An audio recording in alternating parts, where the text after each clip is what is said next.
Hey Glamfam, Linwood here, and today I'm going to be showing you how to deep wave hair here with a flat iron. Now, of course, you're going to need a flat iron if you're choosing, preferably one that is about 1 inch, maybe even smaller.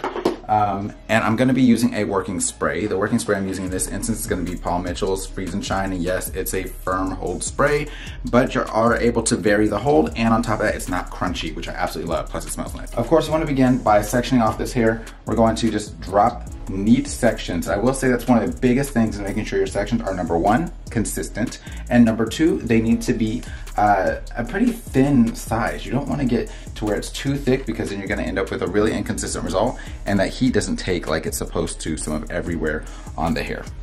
Once I have that sectioned off, I'm going to take my bottle of spritz. Anytime you're using a spritz, you typically want to go at least the bottle's distance away from the hair. So I'm going to back up and lightly mist.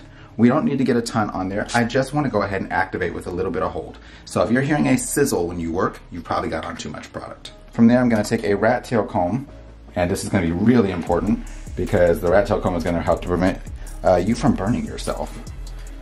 Using it to detangle that hair some, and I'm going to go ahead and switch those hands out, taking my iron and placing it on in here. Let me see if I can place a foot on this stand. There we go. Placing it on in there and begin to turn. Take your comb and bring back, forward, back. And what my comb is doing is it's holding that wave in place in the middle of the bend, just like that there. So taking my comb, I'm gonna go ahead, place here, and turn, place the comb right underneath. Back, forward, back, forward. This is another reason why you don't want to have too much product on the hair. You're not using a lot of tension or grip on the hair like this here, because when you are, it's going to cause it to catch on the hair. So preferably working with an iron that has a bit of a non-slip coating is going to be fantastic.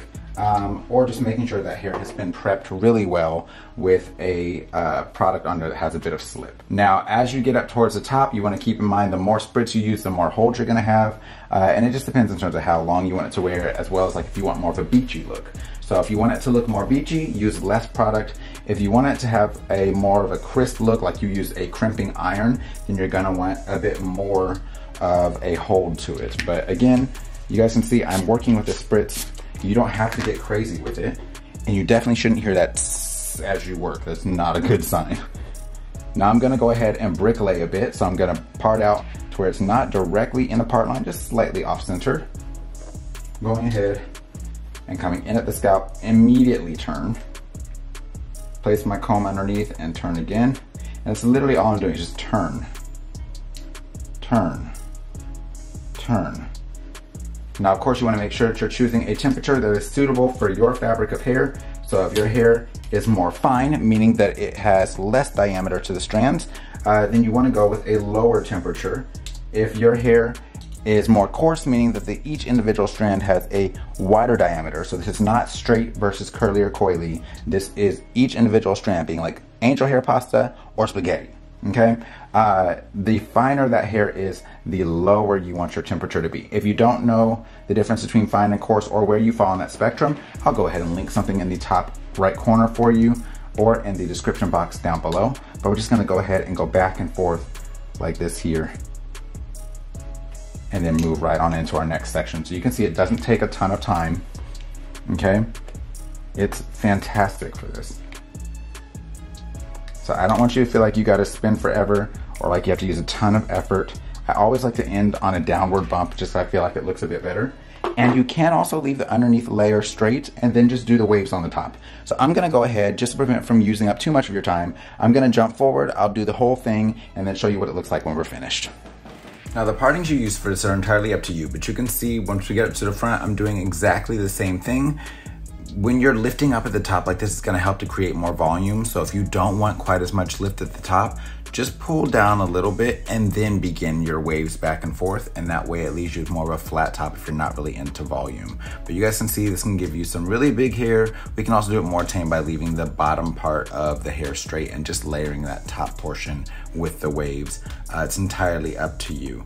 But you guys can see this is without me running any fingers through it, anything like that. So if you want more of a rigid look, you can do that. If you want more of a beachy, kind of undulating, disheveled look, you can go ahead and run your fingers through it a bit so it's not so perfect and just gives a little bit more of a messy look to it. I actually like it with the fingers run through, but some people like a more crisp look, so either way is entirely fine. But yeah, take this technique, have at it, tag me on my socials and let me know what you think. There you have it. That is how you deep wave with a flat iron. So you can kind of see those waves in place there.